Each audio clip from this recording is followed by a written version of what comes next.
everyone, and welcome to my presentation entitled Exploring Approaches to Talking About Culture and Telecollaborative Tandem Exchanges. My name is Brianna Janssen Sanchez, and I'm with you virtually today from the University of Iowa. I'd like to take a moment to read you two quotes that I'd like you to think about during this presentation. Quotes presented here are all translated into English, but the original language of the quote is listed. Martina, our student from Mexico, said, "I liked telling her about my country. It seemed very nice that I could share with her and that she would be interested in that."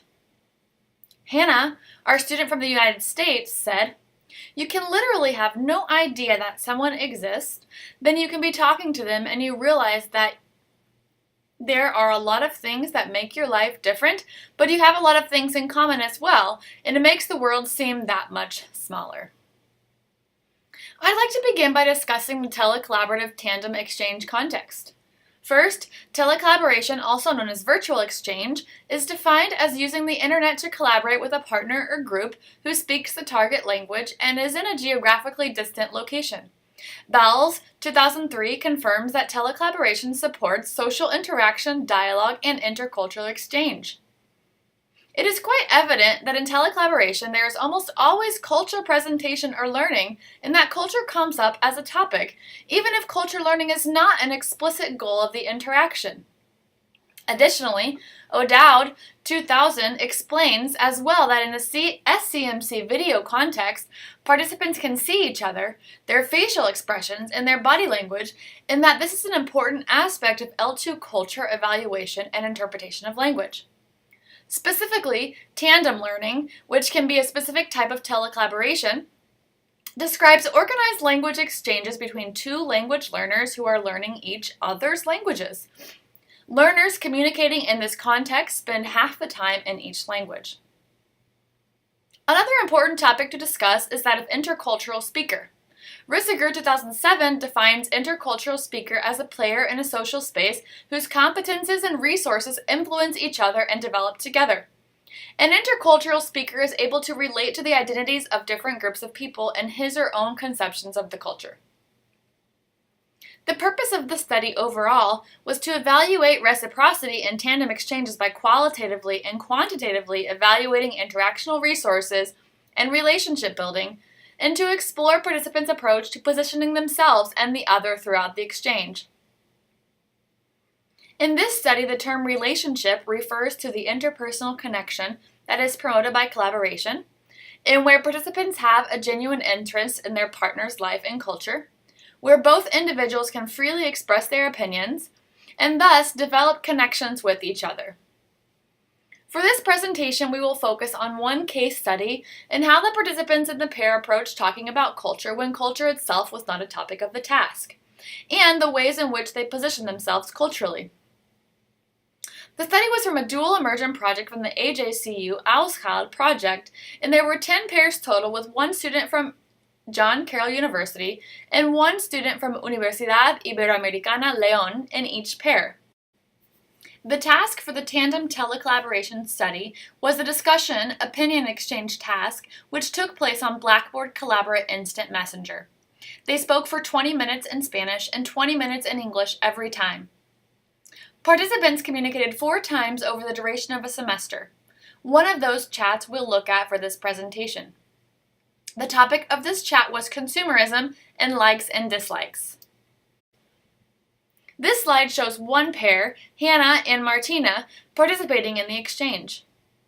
As you can see here, the person who is talking shows up in the upper larger window. The data that was collected for this study included a survey the participants took before their first chat, the transcripts from the second chat, and interviews that the participants took part in after the last chat. Now, we will get into the analysis of the participant approaches to talking about culture. First, the topic of likes and dislikes promoted an exploration of shared interest between the members of the pair. It is evident that this great amount of shared interest in regards to popular culture is quite surprising to the participants, and this helped them further their relationship. Both Martina and Hannah commented about shared interests. Martina said, I said, "Oh wow, how great that I can share the same musical preferences as another person in another country, and that we can understand, I don't know, the excitement for the same singer. It was like so great that we could reach the same chemistry, and it seemed so great that we could share that." Hannah said, "It's so interesting because she's thousands of miles away, but our lives aren't too different in many ways." There were also instances of cultural confusion, mostly relating to how, when, and how often Mexicans access American popular culture. One example that surfaces dealt with reality TV shows and when they came to TV in Mexico. Through discussion on reality TV, the pair realized they were talking about the same show, The Bachelor, but not the same season. The pair also realized that in comparison to Mexicans and their access and knowledge about American culture, Americans have much less access to and knowledge about Mexican culture. Finally, both members of the pair expressed cultural curiosity and interest, which in this study was defined by words, phrases, or questions that show the speaker's interest in knowing more about the other culture. For this study, I adopted the lens of positioning, which suggests focusing attention in the Tandem Telecollaborative context on the dynamic aspects of interactions rather than fixed roles related to native speaker, non-native speaker status, which is what in general Tandem learning posits. Let's take a look at Hannah's approach to positioning in her conversations with Martina. Hannah was highly interested in learning more about Mexican culture and expressed this interest through direct and frequent questions to her partner, such as by asking, "So, do you guys have in your movie theaters, is it mostly American movies or do you have Spanish movies as well? And what's your favorite Mexican movie?" One frequent topic of conversation is Hannah's surprise at how much and how often Mexicans have access to American pop culture. Hannah even expressed jealousy to the amount of access Mexican youth had to English, saying that is why you all are so much better in English than we are in Spanish. There were also interesting moments when Hannah displayed knowledge of Latin American pop culture but confused it with Mexican culture. In a moment when they were discussing Mexican singers, Hannah mentioned that she likes Shakira, who's actually from Colombia. Hannah displays a positive response to Martina's positioning, which we will explore next. She wants to know more and knows Martina can help her. She is impressed by her knowledge and she has recognized a huge cultural difference in her culture and the Mexican culture in regards to access of American popular culture. We will talk about Martina's approach to culturally related positioning next. Martina positioned herself throughout the chat as a highly proficient speaker of English who is very knowledgeable about American popular culture. Martina is more indirect in her approach to finding out more from Hannah, and she rarely specifically asks questions. Instead, she positions herself as a proficient and frequent consumer of American culture. For example, in one conversation, she claims 3 times that she listens to pura música en inglés, only music in English. It is evident that she has a great amount of access to culture and she is interested and informed. When culture comes up that she does not know about, she expresses her interest in following up or looking into it later. There are a few occasions when she directly attempts to confirm her knowledge or what she has learned with Hannah, such as when she explains how in her English class she is reading To Kill a Mockingbird, and she says, "I don't know if you read it there." And then later, "My teacher said, you guys always read it there." Hannah confirms by saying, "Yes, it is very popular. It's like a classic here, and yes, I like the movie." Martina is also very positive in her interactions about culture. She expresses her interest, albeit indirectly, and she maintains a positive and informative demeanor when responding to Hannah's direct inquiries. In terms of culturally related positioning, we see both how one positions herself and how she positions the other as well. In this case study pair, the other person in general accepts the positioning that the partner sets forth and strengthens it through her responses. When Hannah asks Martina about her culture, she is positioning Martina as an expert in Mexican culture. Since Martina responds with information about her culture addressing Hannah's interests, she is confirming this positioning. When Martina brings up her English studies and talks about reading the novel To Kill a Mockingbird, Martina is positioning Hannah as a native speaker of English and a member of the American culture.